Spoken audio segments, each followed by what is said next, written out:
Hello ladies and gentlemen, and welcome back into the studio. This week's video is an excerpt from one of my Patreon exclusive videos.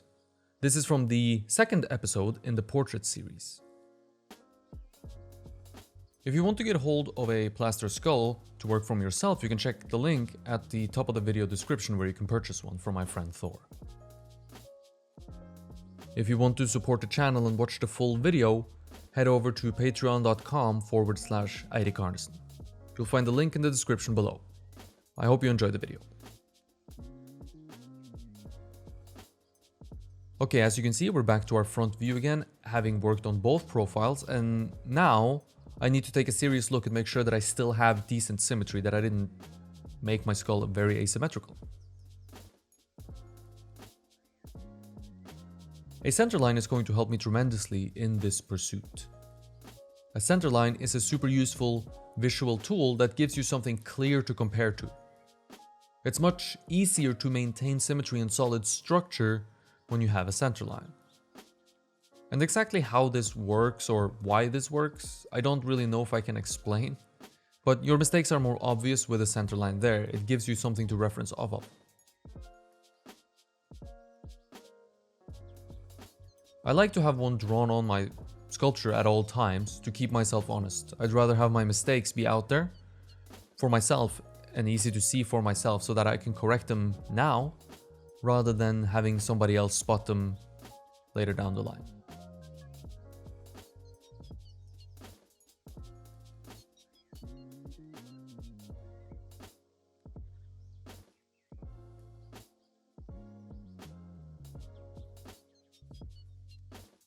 I should perhaps point out where I add clay and what I use in order to judge where my widths are currently at.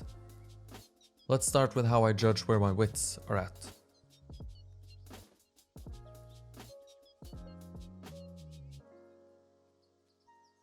Because we are not measuring anything here using calipers or sight size, it means that I have to use something on my sculpture that I've established as reference for my widths, something that I've established to be true.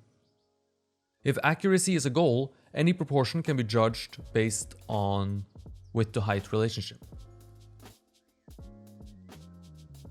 My heights were established first, and as we said, those are priority over my widths, and by this point, they are more or less locked in.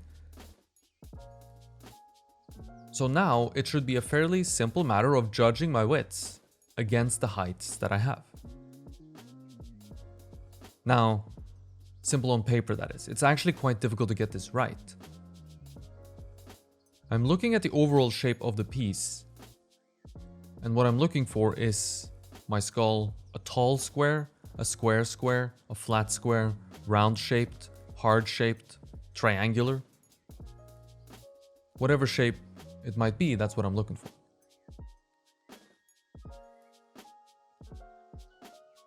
From the profile view, I feel pretty good about the overall shape, so I believe that the length of the skull that I've sculpted is fine. The heights are fine as well. The widths from the front view, however, at this moment are too narrow, making the entire skull seem very, very tall. But I know that it can't be tall because I've already established my heights to be true, so it has to be narrow.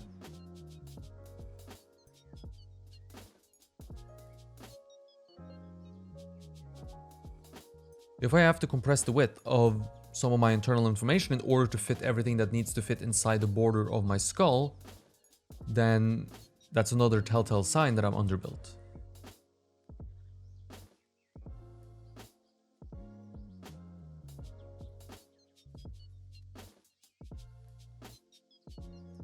I'm looking at the overall shape of the cheekbone, for example. Does it seem too tall or too narrow from the front view? And if it does, I might be missing some widths.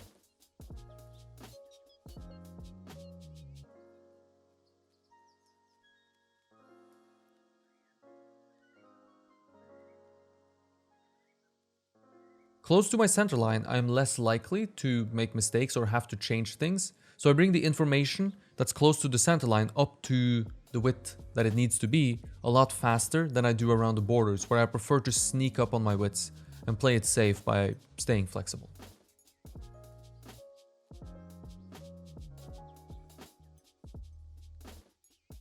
Creeping slowly outwards helps me avoid mistakes, or at least it helps me make sure my mistakes are small and easy to fix when I catch them.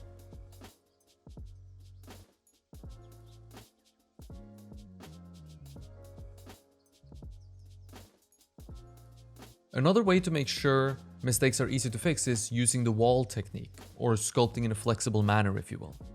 And this is where you build up a wall of clay to represent the outline of your borders without committing by turning the form in a volumetric fashion. And you can see me do this if you look towards the back of the skull. Here I've built a wall of clay slightly above where I've turned the form, and this keeps me flexible.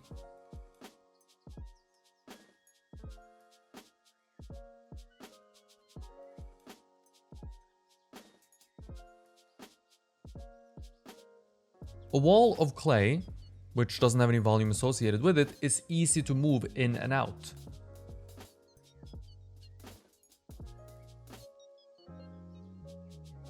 A large volume of clay is much harder to move and will create a large awkward flat spot if you have to push it in.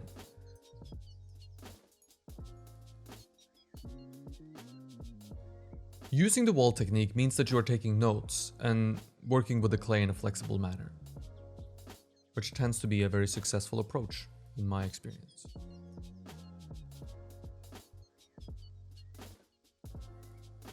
Let's take a quick second to talk about how you can support the channel. Subscribing and liking the video is of great help, of course, but if you would like to get something in return for your support, head over to my Patreon page. On Patreon, you can watch exclusive content like the Beginner's Guide to Figure Sculpture, which we just completed, and the Portrait series, which we just started, where I will show you everything you need to know about sculpting portraiture. You can also get personal feedback on your own work from me on anything you might need help with in your sculpting endeavors. So check it out. There's a link in the description below.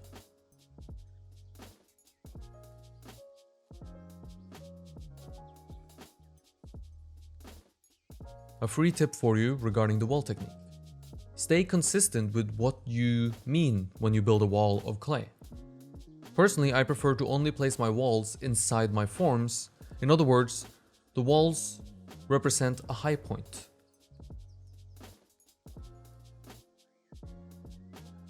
A common mistake is to build walls for both the high points, but also for the low points, or a wall for the high point of the form, but then a wall surrounding the form itself along the border of the form.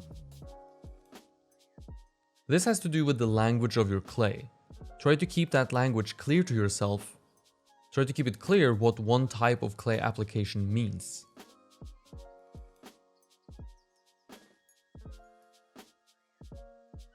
The clay you place is a note to your future self, and if the note is poorly written, or written in a language you don't understand, or with terrible handwriting that you can't read, you won't be able to read it, and the work that you did was for naught. So keep your clay language clear and make sure that you can read your own notes.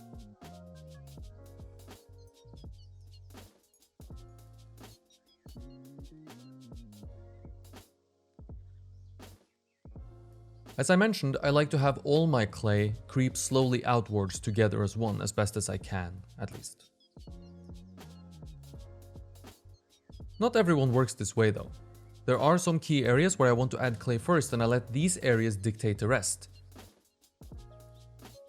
These are 3 points on either side of the portrait, and they are applicable when working with live model as well, not only the skull. And the points are the corner of the eye socket where it turns from horizontal to vertical, the widest point of the cheekbones, and the back corner of the jaw.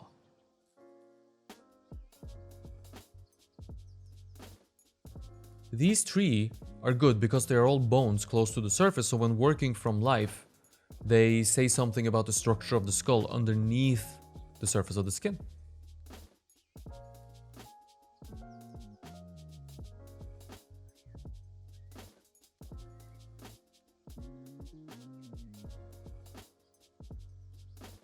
I'm not concerned with symmetry when it comes to the corners of the mouth, for example, when working on a portrait, as that is flesh and has the potential to move. I am concerned, however, when it comes to the structure and symmetry of the skull, which we can observe in these 3 areas on real people. And, of course, on our plaster skull.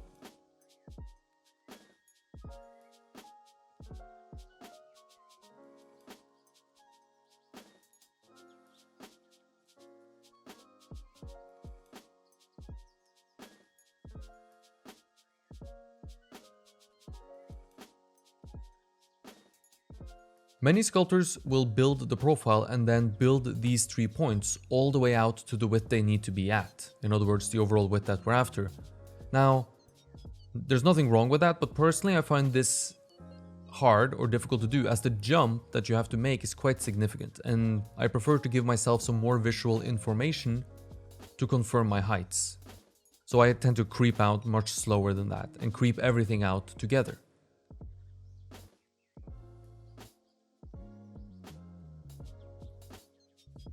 Whatever way works for you though, you should use, and both are valid.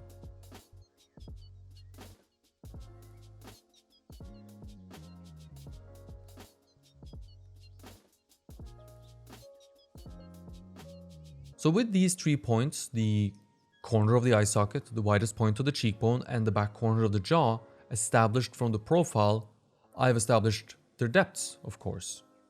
Now from the front, I will use these points to build out my widths.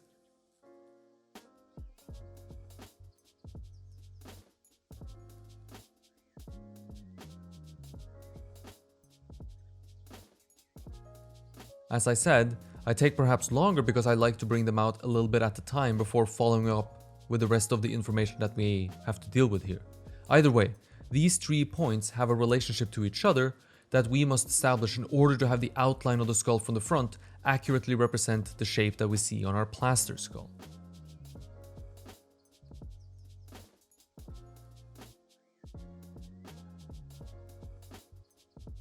On real people, this is going to be a very recognizable feature. You don't want to misrepresent the width of someone's jaw, for example, as this would make them look quite different than what they actually look like.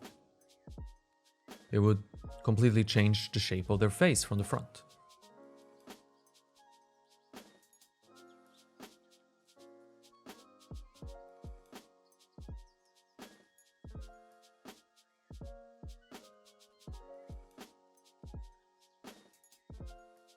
Now to begin with, I am not concerned at all with the overall widths of these 3 points. I know that I'm going to get there eventually. To begin with, however, I am concerned with setting up the relationship between these 3. So what does that mean? That means which one of these 3 points are the widest, and which one is in the middle, and which one is the narrowest. Once this relationship is set up, and there is some widths to work with, I set up the angular relationship between the 3. I measure using my tool from a distance the angle that connects these points and then attempt to represent that angle as closely as I can, even though I'm underbuilt.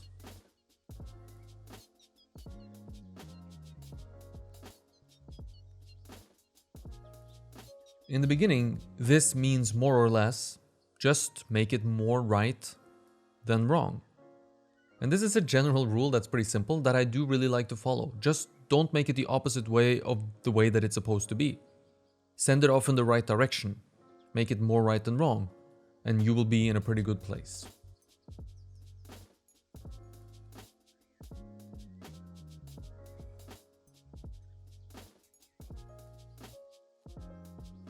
Thank you for watching. I hope you enjoyed the video, and if you did, consider liking it and subscribing to the channel for more videos. I put out a new video every Thursday, so stay tuned for next week.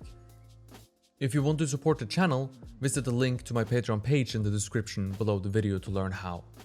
Until then, stay creative, and I hope to see you in the next one.